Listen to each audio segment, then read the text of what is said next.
Bonsoir, ravi de vous retrouver pour ce tout nouveau numéro de Libreco, votre magazine économique qui pousse chaque semaine la porte des entreprises. Ce soir, nous vous faisons découvrir un jeune entrepreneur de talent, Steve Bercy. Il s'est lancé un défi, celui de vous permettre d'être connecté en permanence, que ce soit dans les commerces ou au restaurant. Avec AirZoom, fini les galères de la 3G. Steve installe des bornes Wi-Fi un peu partout en Martinique et c'est déjà un franc succès alors que vous le verrez, le pari était loin d'être gagné d'avance. Steve Bercy vient d'ailleurs de décrocher le deuxième prix de l'entrepreneur de l'année décerné par Initiative Martinique. Nous en parlons tout de suite avec lui. Il nous racontera ce qui l'a motivé à monter son entreprise en Martinique alors que de nombreux jeunes fuient notre île chaque année. Et puis notre bon plan cette semaine aura le bon goût de l'enfance puisque nous nous arrêterons boire un thé à la Petite Madeleine, un salon de thé très cosy qui a fait de ses biscuits bombés sa spécialité. J'en ai déjà l'eau à la bouche. On y va! Bonsoir Steve Bercy. Bonsoir. Alors vous faites donc partie de ces créateurs de start-up courageux. Quand on dit start-up, on pense à Bill Gates ou Mark Zuckerberg, des grands noms qui ont fait fortune. Est-ce que vous aussi vous comptez faire fortune avec votre concept? Est-ce que c'est possible en Martinique de faire fortune grâce aux nouvelles technologies? Alors est-ce qu'on espère? Ben oui, autant voir grand, avoir beaucoup d'ambition. Et puis est-ce que c'est possible? Ouais, vraiment après mes 5 années là, vraiment je suis vraiment convaincu qu'il y a beaucoup de choses à faire en Martinique et surtout dans la Caraïbe. Donc il y a un vrai potentiel, même si on dit qu'on est en retard sur les nouvelles technologies? Oui. En fait, le potentiel, disons que l'avantage d'être la France, en fait, c'est que nous avons de la technologie qui est déjà déployée là-bas, qui se déploie ici, donc nous savons ce vers quoi nous pouvons aller. Disons que le potentiel, il est énorme. Et pour avoir vu ce qui se passe dans les autres îles, vraiment en Martinique, on a tout le potentiel qui va bien. Alors je vous propose de découvrir votre entreprise, AirZoom. Elle propose des bornes de Wi-Fi illimitées et sécurisées aux commerçants et aux restaurateurs. L'objectif est de permettre à leurs clients d'accéder à Internet en permanence et d'avoir une connexion de bonne qualité. Alors comment ça marche? Réponse avec Karen Couturier.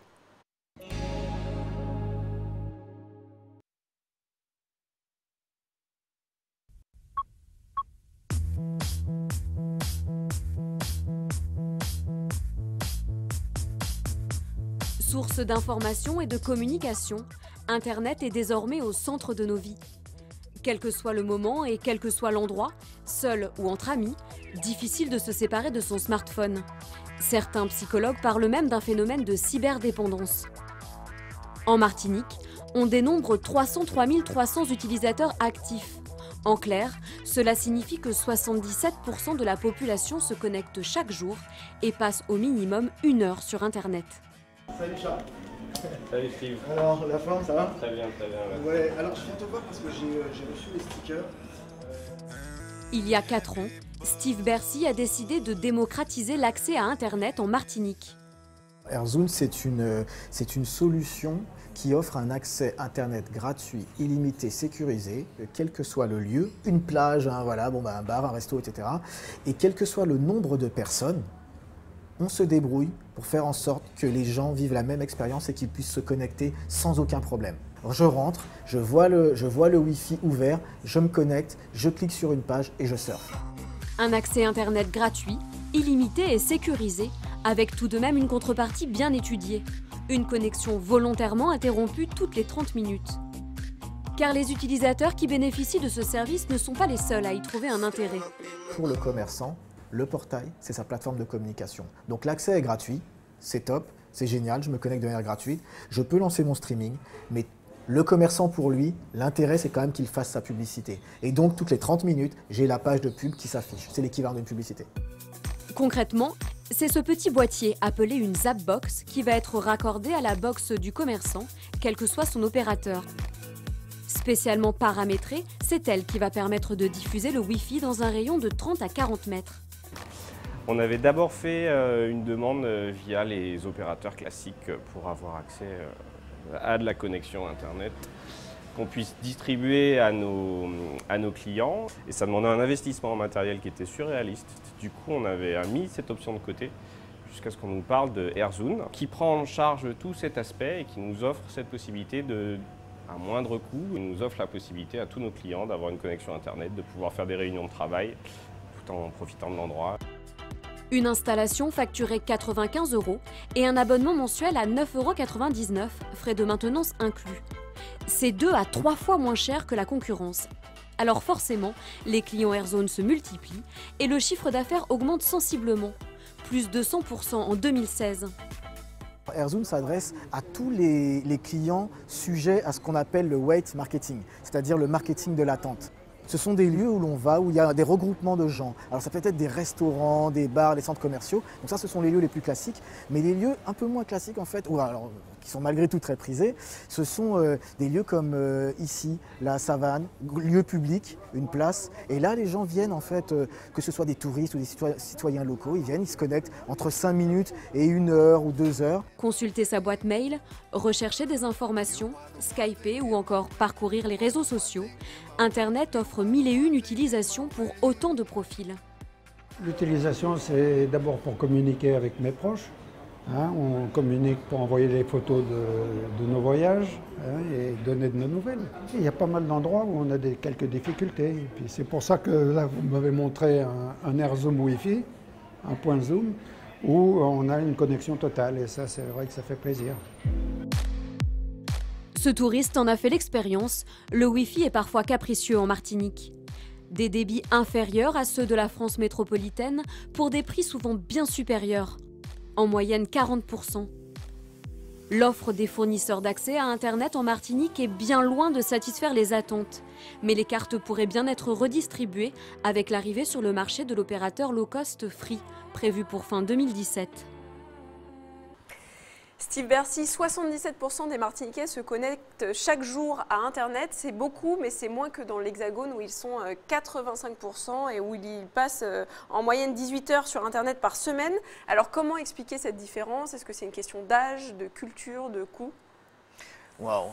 Alors ça, non, en fait, non, vraiment, au niveau des usages, il n'y a pas de... Enfin, moi, je ne constate pas de différence. Les gens, en fait, sont ultra connectés. Maintenant, expliquer pourquoi est-ce qu'ici, on a 77% par rapport, en fait, à la métropole. Est-ce que c'est tout simplement par rapport au taux d'équipement, par rapport à la disponibilité des accès, en fait, un peu partout? Vous voyez, il peut y avoir vraiment énormément de raisons. En revanche, ce qu'il y a de certain, c'est que les usages évoluent très rapidement ici. Et ils évoluent, à mon avis, en fait, beaucoup plus vite que ce qui peut se passer à Paris. Typiquement, ici, moi, quand je suis arrivé, bon, la géolocalisation, le fait de savoir où l'on se trouve grâce au smartphone, donc grâce au GPS, ça, c'était considéré comme du flicage. On se disait, oui, mais attends, on t'espionne. Alors qu'aujourd'hui, 4 ans après, ben non, en fait, maintenant, tout le monde est dans Waze. En fait, beaucoup de gens sont dans Waze. Les gens se géolocalisent. On fait du Facebook en disant « je suis dans tel restaurant ». Vous voyez ? Donc, il y a une évolution des usages. Énorme, énorme. La différence se résorbe entre la Martinique et les grandes villes du monde ? J'ai l'impression.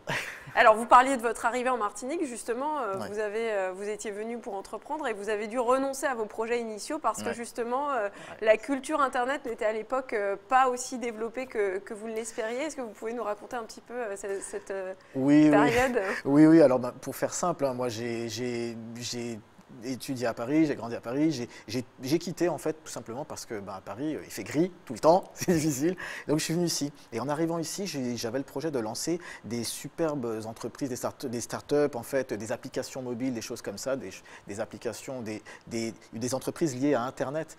Mais en fait les usages étaient énormément différents. C'est-à-dire que typiquement ici, on utilisait beaucoup le BlackBerry, alors que c'était déjà la sphère des Android, des Samsung ou alors des iPhones qui étaient utilisés là-bas. Donc, en arrivant, ça a été compliqué. Je me suis pris une claque, en gros, et puis je me suis dit, bon, ok, je suis revenu sur ma problématique qui était très simple. Comment faire pour avoir accès à Internet partout en Martinique et puis d'une manière stable, sécurisée. Le b.a.-ba, qui n'existait pas encore. La base, et voilà, on avait du mal en fait. Et c'est comme ça qu'est né AirZone. Voilà. Alors là aussi, quand vous montez AirZone, vous prenez une deuxième claque parce que ça semble être une idée évidente et logique. Et pourtant, les clients, au début, ne comprennent pas trop l'intérêt de ce concept. Oui, effectivement. Au début, mais ça, je pense que c'est le propre de tout entrepreneur, c'est qu'on se prend des claques. En fait, moi, on m'a tout de suite dit, mais non, mais les Antilles, Wi-Fi, c'est du tourisme sac à dos, les gens ne payent pas pour du Wi-Fi. Alors la deuxième, donc ça c'était au niveau des utilisateurs en fait, et puis ensuite au niveau des clients qui eux qui sont censés souscrire pour AirZoom. Alors donc eux, les restaurateurs, les restaurateurs, exactement. Eux, ils me disaient, bah non, en fait, pourquoi est-ce que je paierais mon abonnement Internet et puis je paierais en plus en fait pour avoir un service Wi-Fi. Alors après, j'ai compris pourquoi, c'est-à-dire qu'ici, on n'est pas sur le boulevard Saint-Germain, on n'a pas les clients, les restaurateurs n'ont pas 150 000 personnes qui passent devant leur vitrine et qui vont entrer pour acheter quelque chose. C'est beaucoup plus petit et donc il a fallu que l'on reconstruise l'offre sur la base de ce qui se faisait à l'extérieur, dans les autres pays. En fait, pour la Martinique et je pense que pour la Caraïbe, nous avons reconstruit quelque chose qui a de la valeur aujourd'hui pour les clients. Oui, parce que ça a un vrai intérêt. Il y a des touristes qui n'ont pas forcément la 3G gratuitement. Et puis la 3G, ici, il y a beaucoup de forfaits bloqués où on n'a pas Internet illimité comme dans l'Hexagone. Donc l'intérêt du Wi-Fi un peu partout est avéré. Oui, clairement, hein, c'est indéniable. Nous, les forfaits ici, dits illimités, malgré tout, nous avons des seuils. Donc, à passer ce seuil de, par exemple, 1 giga maximum, même si c'est un forfait qui est dit illimité, moi, mon débit, moi, c'est tous les mois, il baisse, voire même l'opérateur peut se réserver le droit de surfacturer. Donc, en fait, l'idée, c'est quoi? On sait qu'on a des usages qui montent. Donc, en fait, c'est de passer sur du Wi-Fi. Vous mettez le doigt sur l'un des gros problèmes au développement d'Internet sur notre île, le prix. Les abonnements coûtent en moyenne 40% de plus qu'en métropole. Vous proposez un accès Wi-Fi à 9,99 € par mois. Comment faites-vous pour être rentable? Waouh! Alors, on n'est pas rentable en fait, c'est ça le vrai truc. Non, le vrai truc c'est qu'en fait AirZoom trouve son modèle, la rentabilité du modèle d'AirZoom se fait dans le temps. Quand nous vendons un abonnement, aux commerçants, aux restaurateurs, aux bars, aux centres commerciaux. Nous vendons ça en fait sur la base d'un partenariat. Réellement, en fait, nous nous plaçons comme un partenaire pour ces gens-là. Donc, la première chose, c'est de ne pas les assassiner sur le prix. Donc, mais en revanche, ce que nous faisons, c'est que nous créons ce partenariat dans la durée. Et c'est dans la durée que nous espérons rentabiliser le modèle. Alors, il y a de la publicité que nous intégrerons. Nous avons un certain nombre de leviers que nous allons activer pour pouvoir générer des revenus. Alors, sur cette question des prix, on sait que Free va arriver aux Antilles. Tout le monde attend ça avec impatience. Quelle est, votre opinion sur le sujet? Est-ce que ça fera vraiment baisser les prix? Oui. Alors je pense, parce que Free en fait, Free se positionne généralement, c'est l'outsider, en tout cas ici, et l'idée c'est que il y a des chances pour qu'ils viennent pour casser les prix. Un peu comme ce qu'a fait un opérateur en 2012, où il y avait des prix établis. En 2012, on a eu les forfaits illimités qui sont arrivés, les forfaits dits illimités qui sont arrivés. En Martinique. Mais il n'y a pas encore de vrais illimités, enfin ça coûte très cher. Non, c'est, oui, alors. Non, en fait, tous les abonnements ici ont une certaine limite. Maintenant, Free arrivera, on verra quel type d'offre il fera, quel prix, quel positionnement de prix il annoncera, mais c'est clair que on l'attend tous, hein, Free, c'est clair. Et est-ce qu'à terme, votre produit ne sera pas obsolète, puisque la 3G se développe, la 4G aujourd'hui? Est-ce qu'à terme, on n'aura pas une connexion gratuite, incluse dans nos forfaits en permanence, et que du coup, AirZoom sera un peu dépassé? Alors, mais en fait, ce qui est top, c'est que c'est génial qu'il y ait tout ça d'acteurs, des opérateurs qui viennent, de toujours plus de consommation. Pourquoi? Ça fait augmenter les usages. Augmenter des usages de la bonne manière, c'est-à-dire qu'on accède à de plus en plus de services, nos services bancaires en ligne, on accède à tout un tas de choses, des objets connectés qui nous aident au quotidien, donc on augmente les usages. Mais qui dit augmentation des usages égale consommation de toujours plus de data et toujours plus de monde là-dedans. Donc le Wi-Fi ne va pas mourir. Non, le Wi-Fi est loin de mourir, je vous assure. Alors Steve Bercy, on va s'arrêter un petit peu sur votre parcours. Vous avez 38 ans, vous êtes ingénieur informatique, vous l'avez dit, vous avez grandi à Paris, mais en 2011, vous en avez assez de la grisaille et vous faites le choix de venir vous installer sur la terre de vos grands-parents, en Martinique donc, pour monter une entreprise. C'est loin d'être le cas de tous nos jeunes. La fuite des cerveaux est un phénomène de plus en plus préoccupant et c'est ce dont va nous parler la truculente Emmanuelle ce soir. Bonsoir Emmanuelle. Bonsoir Julie. Bonsoir Steve, merci. Alors j'ai entendu dire que vous étiez inquiète. Pour quelle raison? Oui Julie, ce soir j'ai mal à ma Martinique. Notre territoire perd environ 3500 habitants par an, comme si Basse-Pointe était rayée de la carte chaque année. Parmi ces exilés, une majorité de jeunes, ils partent soit pour suivre leurs études, soit pour travailler dans l'Hexagone, en Europe ou encore au Canada. Entre 2009 et 2014, près de 12 000 jeunes martiniquais ont quitté l'île. Et c'est d'autant plus inquiétant, Emmanuel, que beaucoup décident de construire leur vie loin de la Martinique. C'est ça le problème. 4 jeunes diplômés sur 5 ne rentrent plus en Martinique. C'est une véritable fuite des cerveaux. Notre économie locale a pourtant besoin d'être boostée, d'innover, d'être performante. Sans doute préfère-t-on les savoir aux États-Unis ou encore à Singapour. Ainsi, on peut se targuer d'une diaspora martiniquaise qui réussit ailleurs et laisse sa petite île dans son marasme économique et politique. Notre île ne séduit plus les jeunes qualifiés. C'est un constat, pas assez attractive, pas d'emploi ou encore trop de freins qui empêchent tout élan d'entreprendre. C'est vrai que ça ne donne pas très envie, Emmanuel. Donc, qui donc est responsable de cette situation ? La faute à une conjoncture économique fragile et difficile. 50% des jeunes de 18-34 ans sont au chômage, sans parler de notre manque d'efficacité en matière de développement économique. À noter, l'un des services qui marche le moins en Martinique, c'est l'accompagnement des entreprises. Cette mission est souvent confiée à des organismes subventionnés par des aides publiques. Certains porteurs de projets confient leur désarroi. C'est un système qui fonctionne au ralenti, on peut entendre ces termes-là, jusqu'à 3 ans d'attente pour analyser la viabilité d'un projet. Il y a de quoi démoraliser tout jeune entrepreneur et pourtant, les experts le disent, les entreprises les plus performantes sont celles qui ont des fonds publics. Un constat terrible. Emmanuel, je suis optimiste, j'imagine qu'il y a des solutions ? Je dirais se réveiller, Julie. Il faut se réveiller. Un pays qui se dépeuple de sa jeunesse est un pays qui se meurt. Il y a 5 ans, les démographes de l'INSEE ont projeté qu'à l'horizon 2040, nous serions 423 000 habitants en Martinique. Aujourd'hui, ces mêmes projections sont revues à la baisse et prévoient 320 000 habitants, soit quand même, on va dire, une baisse de 80 000 habitants par rapport à aujourd'hui. Une situation inquiétante, d'autant que notre population vieillit plus vite qu'elle ne rajeunit. Alors, je dirais la première solution, faisons revenir nos jeunes ici en misant sur eux pour rendre notre île plus attractive. Faisons-leur confiance et déjà, ce sera un bon début. Et je me tourne vers Steve Bercy. Vous avez choisi de venir vous installer en Martinique, y monter votre entreprise. Face à ce constat difficile, pourquoi avez-vous misé sur la Martinique? N'est-ce pas un peu risqué, selon vous? Oui, au début, vraiment, très honnêtement, je me suis dit que j'ai pris un aller simple, ne sachant pas dans combien de temps je repartirai. Oui, c'est vrai. C'est les jeunes d'ici qui prennent un aller simple pour arriver dans en fait, pendant des années, je venais en congé bonifié ou alors je venais en vacances. Et puis un jour, je me suis dit, ok, je me pose. Donc je prends l'aller simple. Et très honnêtement, quand j'ai fait ça, je ne me suis pas. On m'a demandé, tu rentres pour combien de temps? 1 an, 2 ans, 3 ans. Non, en fait, je ne savais pas. Mais en revanche, j'avais une chose en tête, c'était que j'étais déterminé à monter en fait mon entreprise et à faire quelque chose en fait. Au fil du temps, j'ai compris que ici, justement, comme vous le disiez, il y a toutes les structures qui vont bien. En fait, tout est là. Le truc, c'est qu'on ne sait pas comment aller les chercher, d'accord? Mais ça, c'est parce que moi, ok, j'étais à fond pour rentrer. Et puis aujourd'hui, très honnêtement, je suis un très bon ambassadeur de la Martinique pour tous les gens qui sont à l'extérieur. C'est une forme d'engagement au service de votre territoire, quelque Oui, part. clairement. C'est clairement ça, en fait. Mais alors, maintenant, parce qu'en côtoyant beaucoup d'entrepreneurs, parce que j'ai co-organisé des événements comme des start-up week-ends ou des choses comme ça, des compétitions d'entrepreneurs pendant des week-ends, des choses. Et là, le truc, en fait, ce qui se passe, c'est que la Martinique brille à l'extérieur pour son côté exotique, pour le tourisme.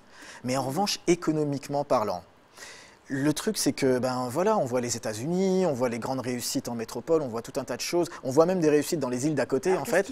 Et nous, mais ce qui freine, c'est qu'il faut réussir à faire briller la Martinique. Il faut réussir à la faire briller. Et la faire briller, c'est quoi? C'est pas simplement en attribuant des subventions pour faire revenir des gens. Parce qu'en fait, ils reviennent, ils prennent la subvention, ils s'en vont.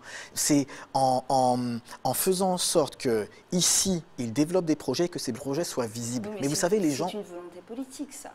C'est-à-dire qu'à un moment donné, pour qu'il y ait vraiment cette attractivité dans un territoire, il faut qu'à un moment donné, les politiques soient volontaires pour mettre en place cette attractivité avec l'aide forcément du marché, certainement, mais des acteurs économiques, ça c'est sûr. Oui, c'est sûr, sauf que il faut, à mon avis, il faut forcément effectivement le côté politique. En revanche, l'entrepreneur lui-même, chaque individu, on doit faire monter la culture et on a une culture entrepreneuriale qui est désuète ici en fait. Et ça c'est un problème. Il y a aussi une chose, c'est que l'entrepreneur... Mais cela dit, parallèlement, il y a beaucoup de porteurs de projets et de gens voilà. qui cherchent à créer des entreprises. Exactement. Donc il y a un fourmillement qui existe. Oui, c'est ça justement, c'est cette culture entrepreneuriale. Ces gens-là, ils ont des idées, il y a des superbes idées, il y a plein de choses, mais en revanche, comment est-ce qu'on va les faire passer de l'idée au projet, à l'entreprise et à quelque chose qui va devenir en fait quelque chose de gros. Et c'est là qu'il y a un problème.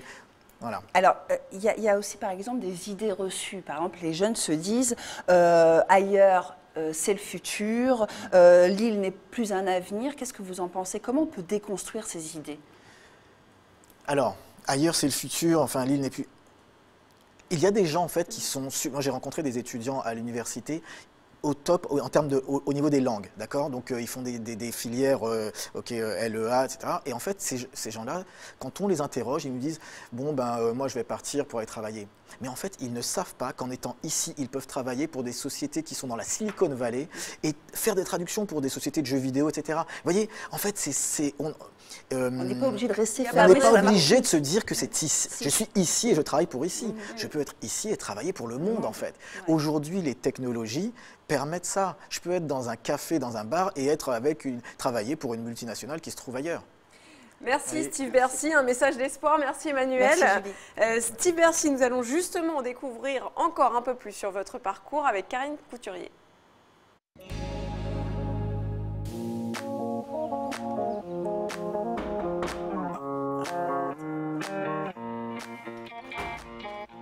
Hey, salut Karen. Ça va bien? Ouais, ça va nickel. Bon Steve, donc, vous avez fait le choix d'un open space. On va quand même faire... Un peu forcé l'open space. Un peu forcé. On peut faire un petit tour quand même.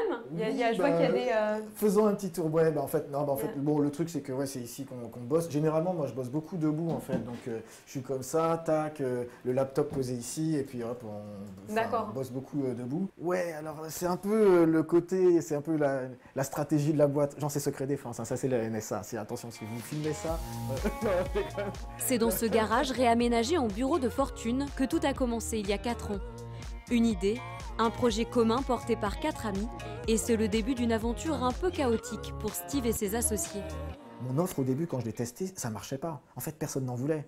Les restaurateurs, les commerçants, ici, c'est pas comme Boulevard Saint-Germain, où il y a beaucoup de passages, où les gens valorisent le Wi-Fi. Ici, tout le monde, mais vraiment tout le monde l'a jeté. Même les amis à qui j'en parlais me disaient, mais non, mais des amis ici, mais non, mais ton truc, ça va pas marcher. Ici, le tourisme, c'est tout le tourisme sac à dos. Les gens, voilà, ils s'en fichent de tout ça.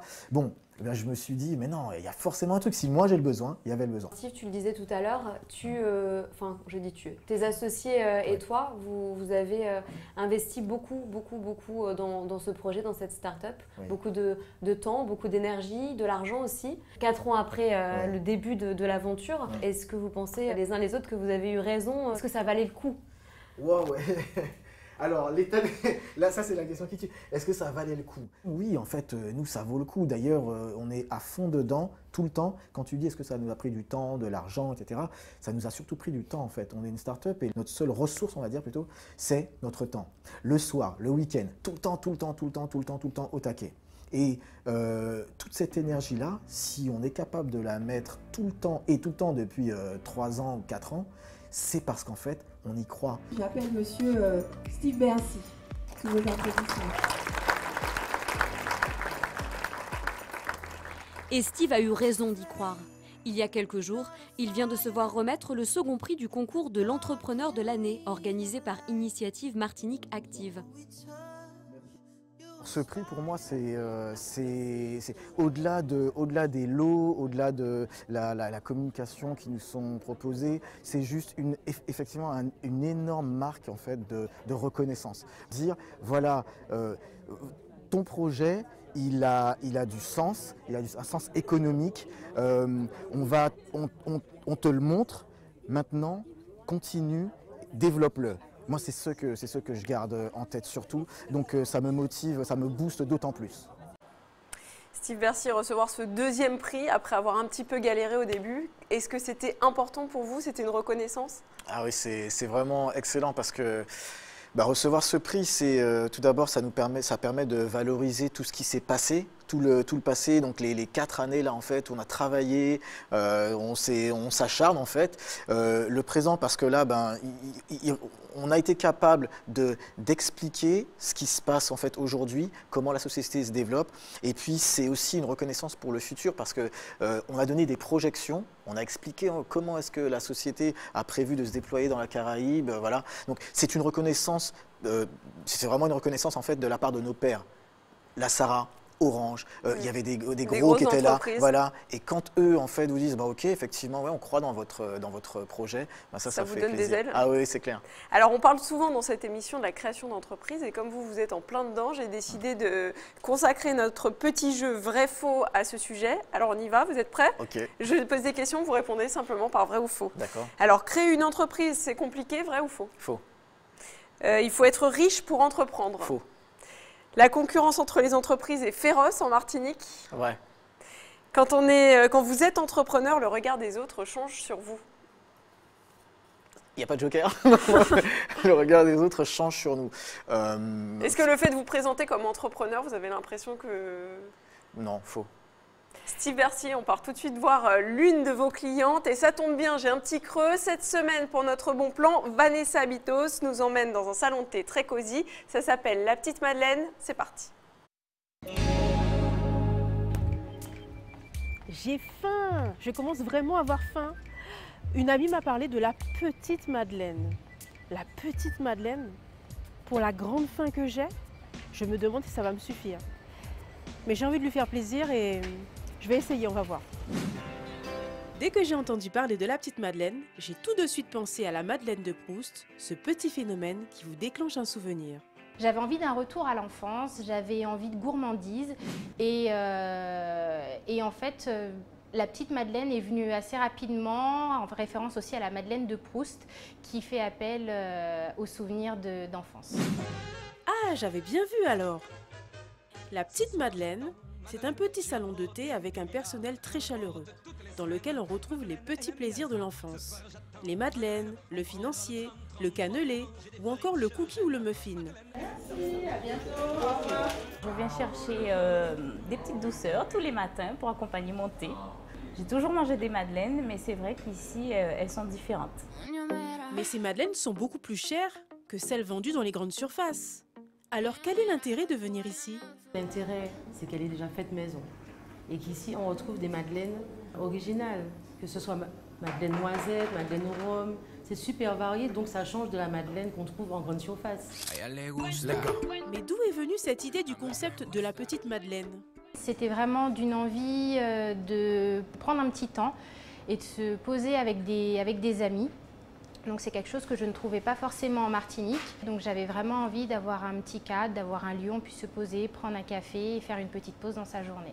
Madeleine. Évidemment, j'ai déjà vu des madeleines, mais autant de madeleines différentes. D'ailleurs, j'ai découvert leur spécialité, la Madeleine Chai. La Madeleine Chai, en fait, c'est une madeleine épicée. Le chai, on fait aussi du chai latte avec. C'est-à-dire, c'est un thé épicé avec du lait. Quand les gens ils mangent ce genre de madeleine, je pense qu'ils aiment le goût qu'ils ont en bouche, parce qu'il est un petit peu fort. Ah, j'ai découvert une boisson peu commune, que l'on appelle le bubble tea. Qu'est-ce que c'est? Le bubble tea, c'est une boisson taïwanaise qui est faite à base de thé. Donc là, ce qu'on vous présente, en fait, c'est un bubble tea aux fruits, donc avec du thé vert, infusé, des billes de fruits donc, qui sont vraiment issues de la cuisine moléculaire. Et donc dans votre bubble tea, ajouté à tout ça, on rajoute un sirop de fruits qui est à base de mangue, de litchi, de fruits de la passion. Et donc voilà, c'est à vous de composer votre bubble tea. Ah, je suis rassasiée de madeleine. J'ai bien mangé et maintenant je vais pouvoir repartir travailler. Steve Bercy, merci d'avoir été avec nous. On vous souhaite évidemment bonne chance pour la suite. Vous pouvez retrouver tous les points Wi-Fi sur l'application AirZone.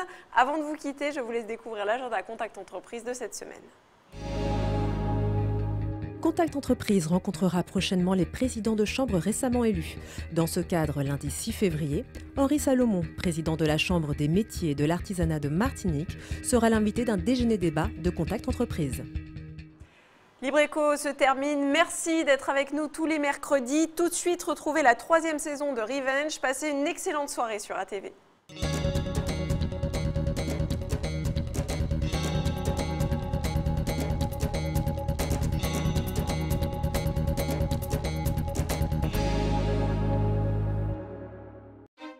Contact Entreprise vous a présenté Libreco.